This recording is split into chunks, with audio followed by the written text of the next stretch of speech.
Weddings, weddings, weddings. We love weddings on r/AmITheA, don't we? It's always fun seeing who gets to mess around with who and who gets to say what and all the planning processes. As you'll see from that mess of words, this story is a mess today. G'day there guys, it's your main man Markee and welcome back to another episode of r/AmITheA. Now if you love today's bloody good content, I want you to sit back, relax, chuck a prawn on the barbie, and get ready for our first spicy story. Let's go. Am I the asshole for telling my maid of honor she's booted as maid of honor? So here's the story. I got engaged in December 2020 and was thrilled to start planning my wedding. I asked a close friend of mine to be my maid of honor since she knows me really well and has always talked about how much she wants to be my maid of honor. She instantly agreed, and I sent her documents explaining what I expected of her, and we discussed it on the phone as well. Pandemic, so no visiting. She was on board and everything was great. I updated her in April, May, June, and noticed that her answers seemed not excited. I would tell her we found a date and got it confirmed by the church, and she would answer, cool. I told her we were going to look at venues, and then after 3 weeks of not answering that update, that we picked a venue. Again, just a quick awesome. I announced we're having a special ceremony in August this year, AITA/Nordic mythology wedding, just for close friends and family, as planned. Her answer? Nice. I know she had a small depression diagnosed in April, and have checked in with her multiple times, making sure she's okay. Which she assured me she was and talked about how she's getting better and learning to live more positive. I also made sure she was still up for the task, which she assured me she was. A few days ago, I had it. I felt like she wasn't interested in my wedding and that it didn't really matter to her. My other bridesmaids were confused because they haven't gotten any information about the wedding, which was the maid of honor's job, and wanted to make sure the bachelorette party was still on. None of my other bridesmaids had gotten any answer from my maid of honor, even though they texted her. She has also made a comment on my hair. I have a side cut. Whether I wanted to wear a wig or put extensions in it, because I shouldn't have a side cut at my wedding.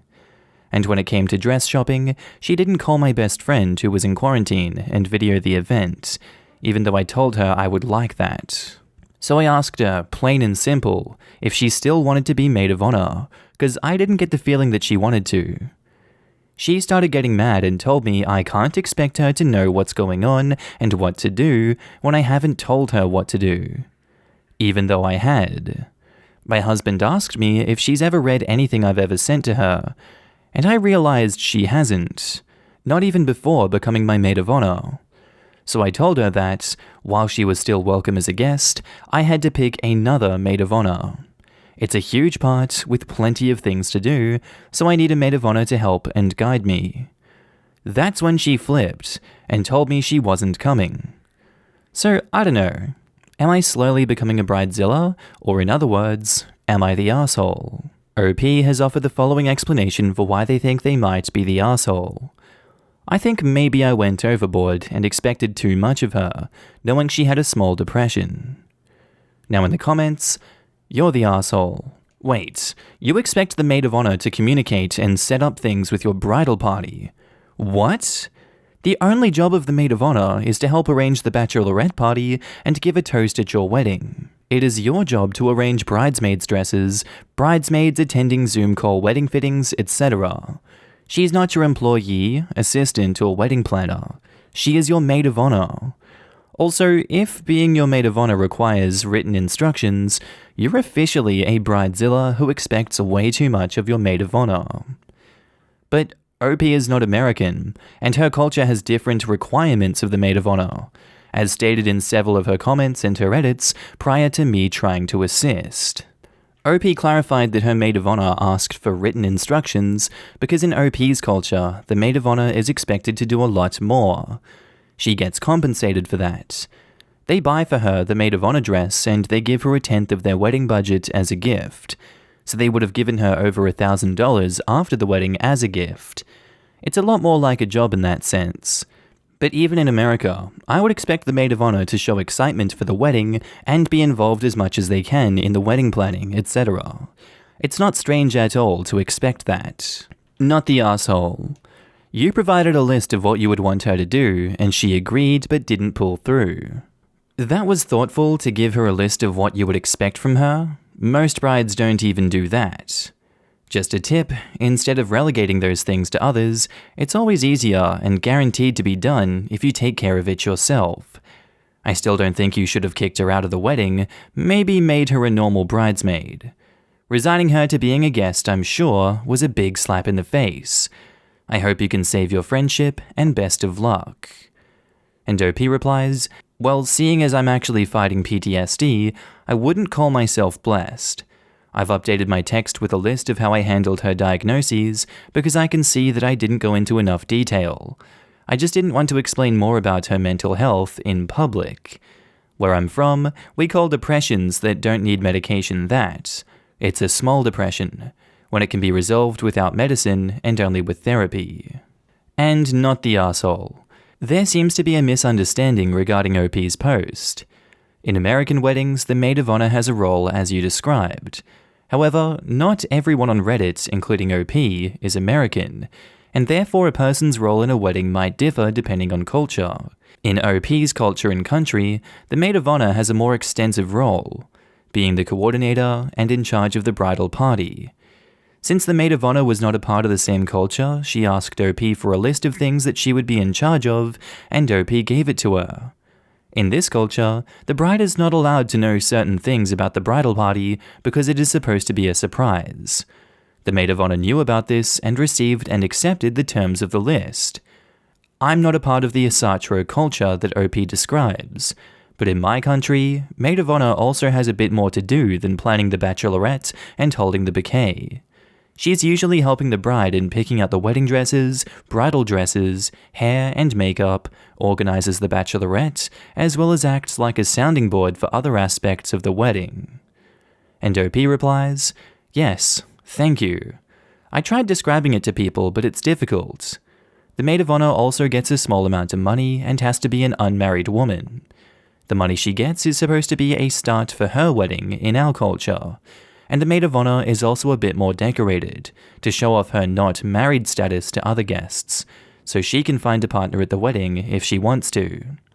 So while I'm not paying her, she's receiving a gift equivalent of $1,589. Our next post is by user Daughter Aquarium, titled, Am I the asshole for letting my daughter set up an aquarium after my fiancé and I agreed to no pets? So I, 44 male, have been engaged to my fiancé, 37 female, for about a year now. I have one 13-year-old daughter, and she has an 8-year-old daughter and a 6-year-old son. We have been slowly combining our little families, but we decided that it would be best if we didn't completely combine our homes until we were completely married in order to send the best message to our kids. We also agreed to not buy any pets until we were completely together, so that any animals under our roof were completely and equally all of ours. My daughter has been telling me for a little while that she wants an aquarium for her room. She's always loved watching fish swimming around in tanks. I told her that if she got good grades in her last semester and helped out around the house that she could have one. So she did what I asked, so I bought her an aquarium, the necessary supplies, and some tropical fish. She's done a great job being responsible for her aquarium so far. When my fiancé found out about my daughter's aquarium, she kind of flipped out. She said that she's been denying her kids a pet for the past year. She said that her son especially has been begging her for a puppy, but she has kept telling him no because that's what she and I had agreed to, even though she wants him to get a puppy. I think that an aquarium with fish is a completely different sort of a deal. I also think that my daughter is getting a little older and more independent, and should be given more privileges. But my fiancé seems to think I went against the agreement we had. Am I the asshole? For this one, yes. You said that the agreement was that any pets or animals under your roof were completely and equally all of ours. You intentionally went against your fiancé simply because your daughter is 13 years old, and you think that her older age gives her a right to having a pet over the other two, just because you feel like she's ready for one and the others aren't? That to me seems like it's some incredibly flawed logic, and you're absolutely at fault for this one, so yes, You're the asshole for going against the agreement you had. Now in the comments, Webby Vanderquack says, you're the asshole. You broke the agreement. Quote, I think that an aquarium with fish is a completely different sort of a deal. I also think that my daughter is getting a little older and more independent and should be given more privileges. You could have made that case with your fiancé before getting your daughter an aquarium. It's also not fair to insist that your daughter should be given more privileges without thinking and talking through what that means for the other children. That quote just says to me the OP is well aware they screwed up, and now they're trying to justify it instead of admitting it. Pretty much the standard when someone knows that they're the asshole but doesn't want to admit it. I mean, if OP's daughter had a disability or something that required a service/guide dog, that would be one thing, though should still be discussed as service and guide dogs can be expensive. But this is a totally different kettle of fish, pun intended. He went behind his fiancé's back and broke the agreement because he believes that his daughter deserves more privileges, just for being nearly a teenager. That's a big no-no when trying to successfully blend families. Also, it's pretty clear that not many people here have researched how hard it is to care for a tropical fish, seeing as they think that they're easy to care for. But they definitely are not. It takes more than just feeding every day and cleaning the tank every once in a while to care for tropical fish. It gets expensive too. You're the asshole. You agreed, no pets. Then you got a pet. Why didn't you talk about it and adjust the agreement instead of making a unilateral decision? This does not bode well for your impending nuptials. Look, I'm not going to judge because I'm pretty sure I wouldn't have given it a second thought since I don't see fish as pets. To me, they're more like plants. Sure, you feed and water them, but they're mostly ornamental. So I would have been very shocked to have gotten yelled at for breaking an agreement. However, OP doesn't necessarily seem to be sharing that thought process. I'd take the time to learn some about tropical fish then. Fish are much more intelligent than many people assume and aren't purely ornamental, and really shouldn't be considered as such. The fish don't even remember 24 hours has even been proved untrue, and they're able to recognize their owners even. They can even be trained sometimes. That one I only know as I did a science project as a kid where I trained mollies to follow my finger around the tank. Our next post is by user EmoThrowaway2021, titled, Am I the asshole for requiring that kids be dressed emo AF at my wedding? So me, 31 male, and my husband, 27 male, decided that we wanted to get married. It has been delayed multiple times due to the pandemic, and my family is completely unsupportive and cut off. His family isn't super happy about the queer stuff, but they're at least civil. So we wanted to have the wedding and reception that we wanted to have. B, my husband, is hella into emo music, and has been ever since he was young. Paramore, A Day to Remember, etc. This dude lives and breathes the stuff. So we had a distinctively emo, 90s and noughties goth aesthetic for the wedding. He wore a suit that was all black with red accents. I wore the jacket from MCR's Black Parade. It was great. We decided we wanted to have an open bar at the wedding. We wanted to have a lot of queer friends come and feel free to express themselves however they saw fit. For this reason, we didn't want kids at the wedding, but understood that it's a tall task depending on the family situations. So on our save the dates, we put, children are allowed, but must be dressed emo AF. Not a joke. We figured the kids would look cool, and if they got upset or threw a tantrum during the wedding and reception, at least they would fit the emo aesthetic. Day of the wedding, B's aunt arrives with her kids dressed in bright Easter pastel suits. The relationship they have is already tenuous, and when confronted about the dress code, B's aunt said, already had to come to this gay wedding, I wasn't going to make my kids wear devil clothes too, which for obvious reasons did not go down well. We refused to let her in and had security escort her out of the venue, and she threw a tantrum the whole way to her vehicle. Now we're getting texts and calls from other members of B's family saying that we were awful and rude for how we treated her and her kids, that they should have been let in anyways, etc. It wasn't a destination wedding for anyone, but they still mentioned time spent driving, getting ready, etc. Both B and I held firm that this was going to be the experience we wanted, and the rest of the wedding went off without a hitch. Am I the asshole? And edit, in regards to the availability of pastel clothing, anyone near the Bible Belt can tell you that Easter Sunday is a sea of pastel clothing for all ages. OP has offered the following explanation for why they think they might be the asshole. I might be the asshole because turning kids away from a wedding, especially family, sucks no matter who you are. They did spend time and money to get there and get ready. That incident did also lead to more arguing within the family. Now in the comments, MountainGoat05 says, "Everyone sucks here. I think you were groomzillas for expecting a dress code that people may or may not be able to afford. However, his aunt was the much bigger asshole for what she said. As a side note, I would have coughed up the money to dress my kids super emo and would have gotten a huge kick out of it. But finding emo outfits for little kids may be cost prohibitive for some, and money can be really tight if you have small children. So expecting this from basic guests is a big ask." Emo can literally be just a black t-shirt and pants. I doubt they're expecting full-out costumes. It was crappy to show up in Easter pastel outfits, come on. Not the asshole. It's not even about the aunt not following the dress code. It's about how she had reacted. And the fact that she dressed them in bright pastel? I can't get over that. That is so far from emo. And do people really just have bright pastel suits lying around? I've never once thought about getting my sons a bright pastel suit. Should I? This bright pastel suit thing is blowing my mind. And now I'm searching for boys' pastel suits. Not the asshole. This one is getting mixed responses, and I was on the fence here.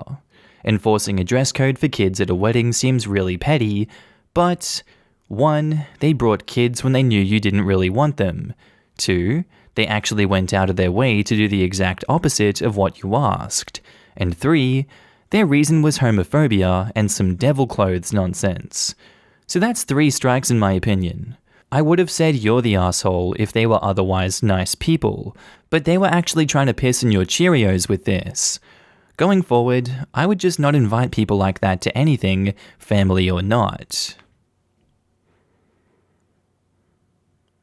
And our next post is by user Throwaway Bunch of Numbers, titled, "Am I the asshole for getting upset about bridal shower gifts?" So I just had my bridal shower near where my family lives on the East Coast.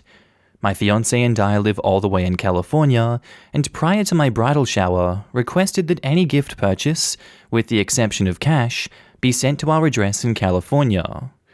Our registry contained all sorts of things, many of which are fragile like china, wine flutes, etc. It seemed like a no-brainer to politely ask if people could have their gifts shipped to us to avoid the hassle of opening things, and then having to pack them back up and ship them to the literal other side of the country. I even suggested that people wrap up a picture of the gift so that I could open that instead. Well, the day came and I'd noticed I'd barely received any gifts at my house. I figured maybe a lot of people just decided to give cash? Nope. Most people, 40 guests total, decided to bring their gifts and had me open them in person. I was so upset that I wanted to cry. The whole time I was thinking, I had 2 options. Either ship all of these fragile gifts back to California, or return them all and buy them again and send them to my address. Thing is, my flight left to go back home the day after my shower. So now I'm stuck waiting on my mother to return everything for me. She said it's hundreds of dollars to ship everything, so she's just going to return it all to the companies they came from, and then I can rebuy everything. But she's not one to hustle with things that aren't about her, and told me she'll get around to it eventually. She mentioned I was overreacting about this, and that people just wanted to see me open stuff. It just sucked to feel like people just wanted to see their actual gift get opened at my shower, and didn't care how inconvenient it really was for me. I'm going to have to wait months to actually get to enjoy this stuff, and purchase all the gifts over again with all of the store credit. Am I the asshole for wanting people to send their shower gifts directly to me? Edit. This was an online registry on Zola where you can program your address into it for people to make it easier. All of these people changed my address to theirs. There was also information about why we asked for things to be shipped on our website. This was not a registry where people had to buy something at a store and then ship it on their own. I can understand where these people are coming from, wanting to see your reaction because that is the traditional and that is the normal thing to do at these bridal showers.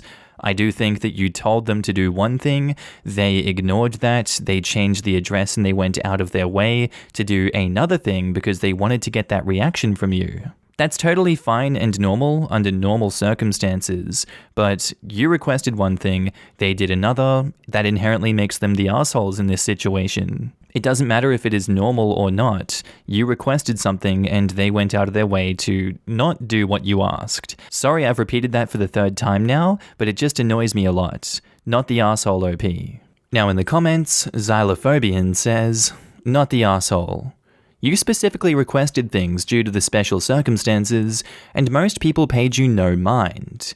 I had a similar thing with my best friend's wedding. She specifically requested donations for their honeymoon, and we had all done a special part of the invitation explaining everything and asking that if they wanted to bring gifts, just to make them small and $5 to $10, and to make a larger gift towards the honeymoon. We even had bridesmaids who completely ignored everything and spent all of their money on big gifts. There was no registry, so all these big items were completely unasked for. It was so disappointing for her since they couldn't afford special things on their cruise, but had a 12 QT roaster. Nice. Not the asshole. I hate bridal showers. I hated my own. Sitting there pretending to be excited over a spatula, both the bride and the guests. Ugh. I am 100% of the thought that bridal shower gift is the wedding gift. So if you had to travel, a lingerie shower or a recipe shower would make more sense. My nephew, who is only a 4-hour car ride away, is getting married soon, and I shipped the shower gift to my sister's house. Same city. The couple knows what I bought them because the set they wanted was discounted, so I found what was closest and got their okay. They know it's at Mum's house, and if they want, they can take it. Because that is the point, me buying them a gift. All I think is, what vanity to need to see your gift opened. If you scroll further down, OP responds to a comment with this. I actually decided I'm going to write in my thank you notes that I donated the gifts of all the people who decided to bring them in person. So yeah, you're the asshole. Alright guys, that's the end of the video.